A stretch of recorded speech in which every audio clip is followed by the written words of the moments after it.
Hello, and welcome to our e-learning webinar, Building Patent Reports from Orbit.com and GenomeQuest. My name is Bertha Adamson, and our presenter for this webinar is John Wilmore. John will be giving a 20-minute presentation, and there will be 10 minutes for questions at the end. You can report problems or submit questions during the presentation in the questions section on your webinar control panel. Use the red arrow to open your panel if it is minimized. And now, I will turn it over to John for the presentation. Thank you, Bertha. And thank you everybody for your time this morning, afternoon, and evening. I see people from several different continents here. Appreciate your time.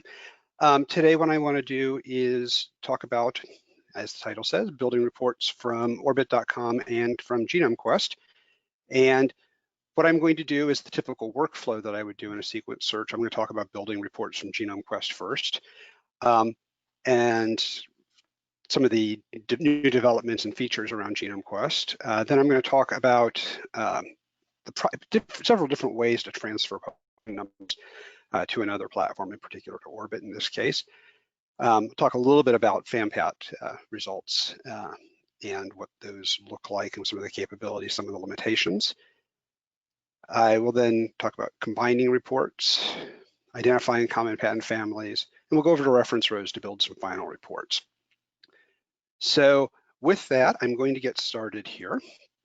And the starting point of this search, this project was a multi-query search on GenomeQuest.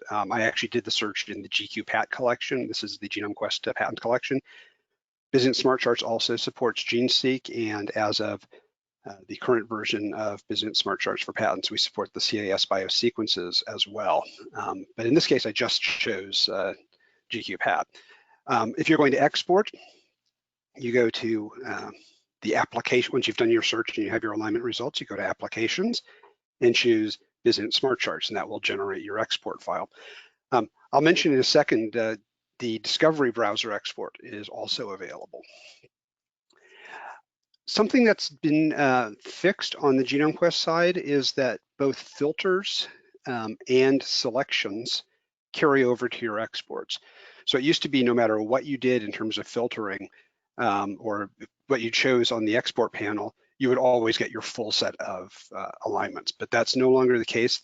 Both actually do carry over. So for example, here, I had 8 queries, and if I took my top 3 queries, results per query, I got 24 results. And as we see on the import panel in Bizlnt Smart Charts, I have 24 results. 17 of those from Gold Plus and 7 coming from the Platinum collection. The Discovery browser now has a Bizlnt export. If you're looking at the beta version, I think that's going to be going live maybe next week. It's a really nice way to be able to refine your results.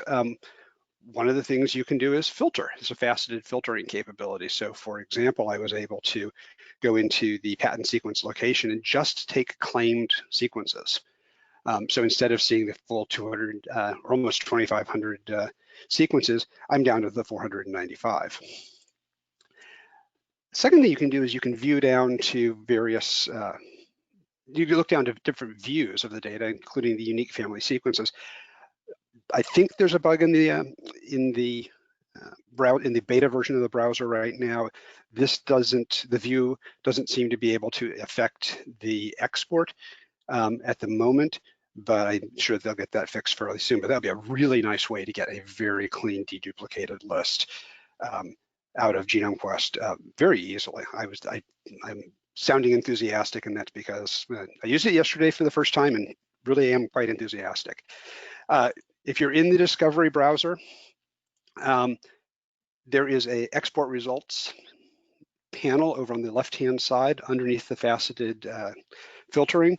And if you open up connectors, you can see here there's a Bizlnt Smart Charts connector.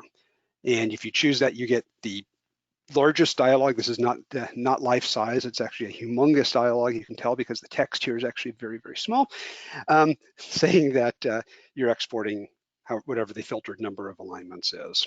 And again, from multiple collections. It's really a very, very nice way of being able to reduce your data set there.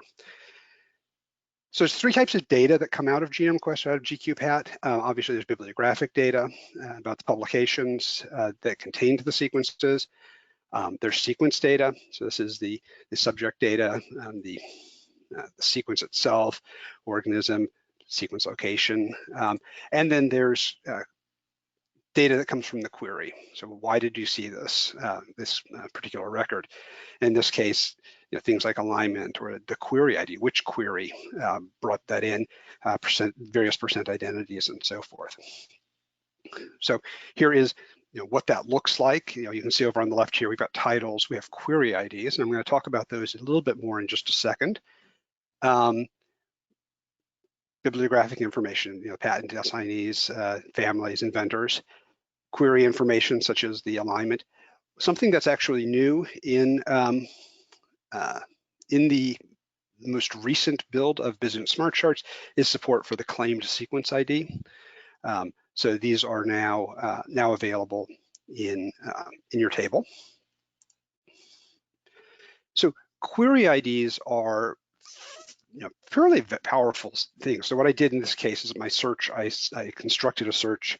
Actually, I was given a search by Ellen Sharon, but I constructed a search with multiple queries, multiple sequences, and ran that all at once. So when I imported the report, I got a query ID column that told me, here's my light chain, here's my heavy chain, here are the CDRs for the antibody, and that's automatically done.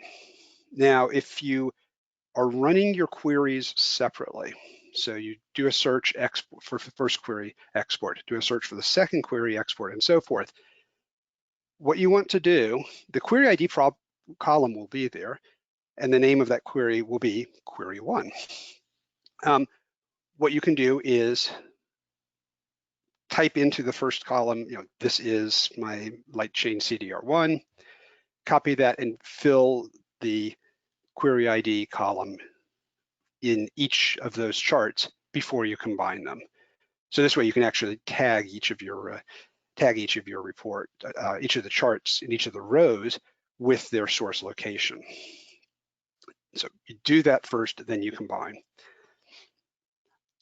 If you are doing individual queries with a tag, obviously that would come across, and that would be another way of going.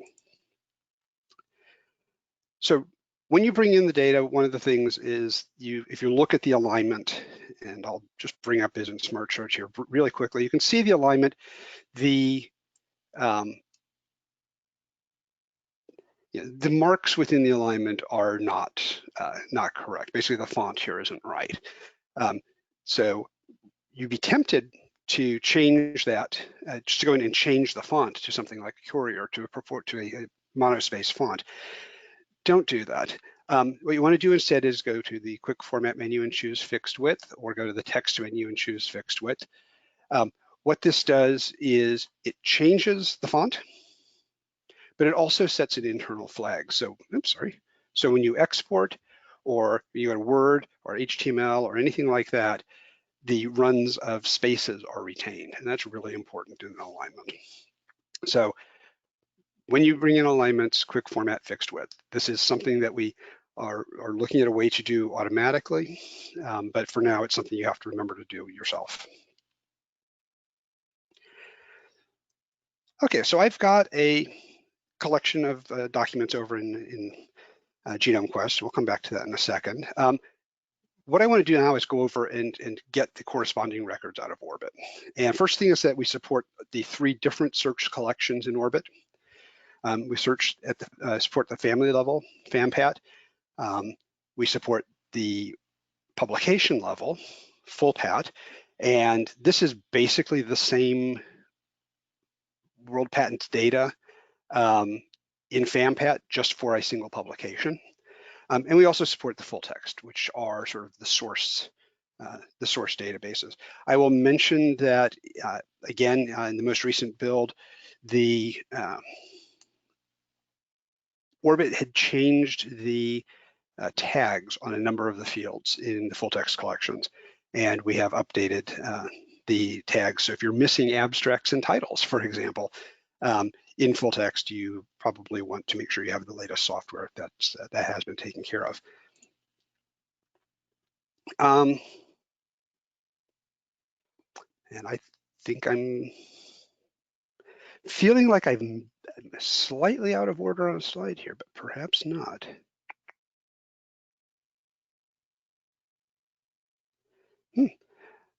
Okay, well, I think I'm just going to have to talk about this. I thought I had a slide for this.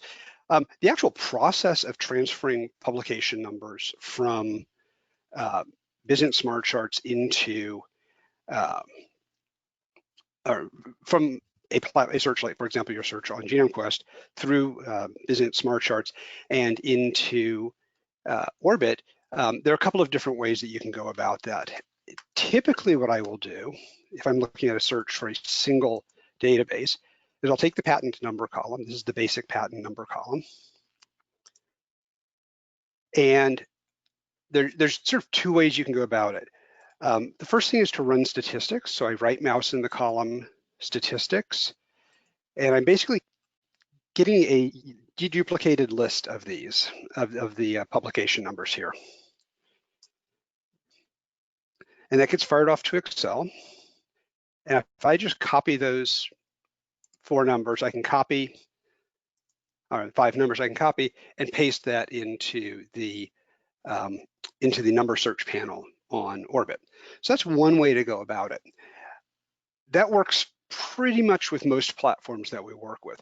Orbit's actually pretty permissive though in terms of what it accepts. So you don't necessarily have to go through this route to Excel. You could actually just select this whole column here, copy, and paste that into the number search panel. This isn't a huge set of records. This is only 24 records, so it's not that big. But you can do this with several hundred numbers. The formatting that it comes in is going to have quotes and so forth, but that actually works just fine. Orbit's able to handle that without any problem. So that's a fairly easy way to just right-click, copy that column, and paste that into the number search. Again, that works in Orbit, does not tend to work in other platforms like PatBase. Okay, let me get back to where I was here. So you do your search. There are 2 ways to export out of Orbit to bring your data into Bizlnt Smart Charts. The easiest way is to go to the export menu, select your records, go to the export, choose the partner's export in Bizlnt. And what this gives you is a predefined set of columns. The biggest limitation is that the claims are the independent claims only. A second choice is to go through the XML export. So here you just, the very first item here on the export panel where it says export, if you click on that, that will bring up an export panel. You choose XML, and then you can pick and choose the fields that you want. The most important thing is to make sure that you include the family accession, the family number, which is what we use to keep track of which record is which record. I bring in a pretty broad set of fields, and they continue to add new content, but generally speaking, any field you pick will be supported. One thing that is important though is under advanced options, that button that's down in the bottom left-hand side of the export panel, there are a couple of options. One is the XML format. You want to bring in the full format. And then the file format doesn't matter, but PNG works pretty nicely. And then again, just like before, you have a BPD file. So if you do the Bizlnt export, you get a BPD file, and you can just double-click that file, and it launches in Bizlnt Smart Charts. Or you can even automatically launch it in your browser. So for example, I've got here a BPD file from Orbit. If I just double-click that, those 3 Orbit records come in, and I can see a template of those, a presentation of those families. If you do the XML, the file is going to have a .xml or a .zip extension. In that case, you can just drag that file once you've saved it into Bizlnt Smart Charts. So Orbit's got a couple of unique features, independent claims, there's some key content, key concepts. One of the things that we're pretty excited about and pretty proud of is our family status table here, where we take the ACT, the legal status actions field, and pull out the top highline items from that data and present it as a table here. So you can see for each family member, one line showing you the state, the status, and the calculated expiry date.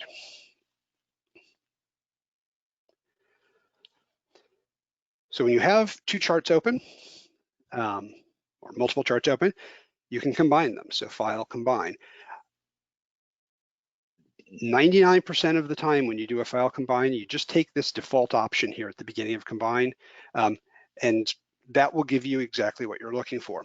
But when you're combining with sequence data with multiple queries, it's really important that you combine using this last option, combine without removing duplicates.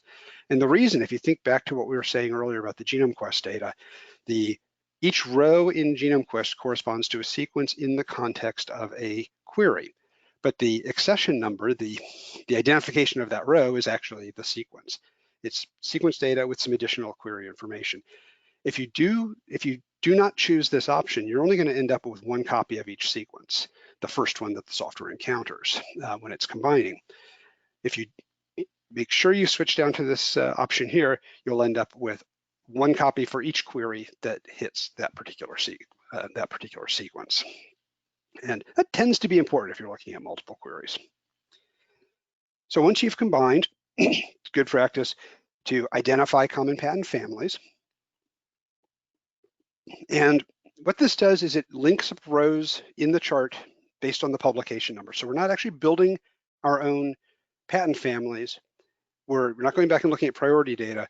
We're actually looking at the publication numbers and matching up the family. So it's a bit of a super family. And this is a small example here to show. This first row here has a 959 application from Derwent. And if you go down a couple rows, you see that same 959 application sitting in a FAMPAT, in an Orbit record. So internally, the software says, those are linked. Look at that second family there. And there's the 956 application, again from Derwent. So two separate Derwent families, but that's also linking into that Orbit family. So we link those two rows.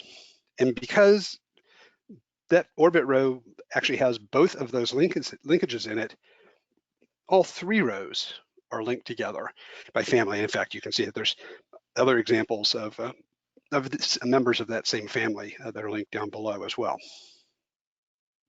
So that's how the common family works. And it's, like I say, it's giving you basically a super family of the publications. The broadest family tends to dominate. So important thing to keep in mind is it's a sort key. That column is there to help, in particular, reference rows, but you can edit the value. So if there's an error, you can fix it, and you can paste in another value. And this is actually fairly valuable when you're looking at sequence reports. So for example, if you want to group by publication, you can copy that patent number column and paste that into common family. Now, instead of looking at family level, everything's going to be grouped at the publication level. Or you could take your sequence identifier. And so instead of looking at, this is the publication number -seq ID now, instead of looking at a publication or the family level, then you're actually grouping by sequence. So if you want to look at query results by sequence, that's certainly something that you can do. And it's just by copying and pasting a different value into the common family. Now, when you've got your data collected, you're pretty much going to go spend your time in reference rows. You might do some curation first, but you're going to want to send the data to reference rows. So first thing, you save the chart in Smart Charts, and then you either press the little icon here to send it off to the selection view, or File, Send to Reference Rows. And if you have edited the common patent family, if you have copied and pasted another column's values in, do not press the regenerate button. Basically, it's going to go back and rerun the common family algorithm. So something to keep in mind. The standard behavior in reference rows is basically a fill in the blanks. It's to select one value for every family from each column. And these check marks are showing you what the representative value is. So for a title, I have a title here coming from Orbit. I have the normalized assignee and the family normalized assignee coming from Orbit, the family status. And then I have a check mark coming down here for my query ID, and I've got some alignments and so forth happening off to the bottom. It's basically picking a value for each cell. This is a way that we integrate data from different, stitch together data from different sources. So the problem is that we're only selecting one of those sequences, one of those query IDs. And you can change that behavior by editing column row. So I'm right-clicking, edit column row. And one of the rules that's down towards the bottom of the list is summarize unique values. And what this is going to do is give you a deduplicated list of the IDs. Now you'll notice that in the software, the glyph changes to a little table. And if you export or you do statistics or anything like that, the value is a deduplicated list. So in this case, it happens to be, this family happens to have hit all eight of our queries. The same thing's happening with other data, with alignments, with percent identity, and so forth. And so you want to be able to see all of your hits again. And the way that you do this is by creating what we call a summary subtable. And there's actually a recipe that's up on our website. If you go to bizlnt.com/PIUGBio, that sort of walks you through the steps here. But basically what you're doing is you create a subtable from your columns. You change the rule on that to summarize all values. And then for each family, you see a list of all of the values.